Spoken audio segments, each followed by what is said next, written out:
अखियूं इंसान जी ख़ूबसूरतीअ जो अहम जुज़ आहिनि, पर कुझु सबबनि जे करे इंसान जे अखियुनि ते कारा दाग़ पैदा थी वेंदा आहिनि। अखियुनि जे हेठां कारा दाग़ चेहरे जी ख़ूबसूरतीअ खे मुतासिर कंदा आहिनि। औरतुनि तोड़े मर्दनि जी हर मुमकिन कोशिश हूंदी आहे त उहे कारा दाग़ उन्हनि खां परे रहनि ऐं संदन चहिरो चमके।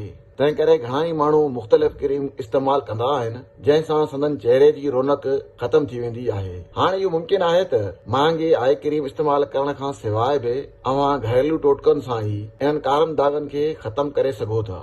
हर घर में मौजूद बुनियादी भाॼी पटाटो बि अव्हां जे उन्हनि दाग़नि खे ख़तम करे सघे थो। पटाटो अखियुनि जे हेठां कारनि दाग़नि लाइ हिकु बहितरीन इलाज आहे, जेको पंहिंजे थधे तासीर सबबि हिकु पुरसकून असर रखे थो। पटाटे में मौजूद विटामिन सी ऐं एंटी ऑक्सीडेंट्स अखियुनि जे हेठां सोज खे घटाइण में बि किरदारु अदा करे सघनि था। पटाटे में अहम मादो शामिल हूंदो आहे। पटाटे में मौजूद केटिकोल हिकु कुदरती मादो आहे, जेको घणो करे खल जे सार संभार जे शयुनि में बि इस्तेमाल थींदो आहे। इहो मादो रुगो पटाटे जे थोरे मिक़दार मां ई मिली वेंदो आहे ऐं अव्हां जे अखियुनि जे हेठां जे खल खे बहितर करण जो सबबु बणिजी सघे थो। पटाटे सां अखियुनि जे हेठां पैदा थियल कारनि दाग़नि खे ख़तम करण लाइ अव्हां मुख़्तलिफ़ तरीक़ा कतब आणे सघो था, जंहिंमें पटाटे खे नंढनि टुकड़नि में कटे उन्हनि टुकड़नि खे पंहिंजे अखियुनि जे हेठां पैदा थियल कारनि दाग़नि ते रखो, या पटाटे खे सन्हड़ो कटे पोइ उन खे हिकु सन्हड़े रुमाल में विझी पंहिंजे अखियुनि ते रखो। अहिड़े अमल सां अव्हां जे अखियुनि ते पैदा थियल कारा दाग़ ख़तम थी वेंदा।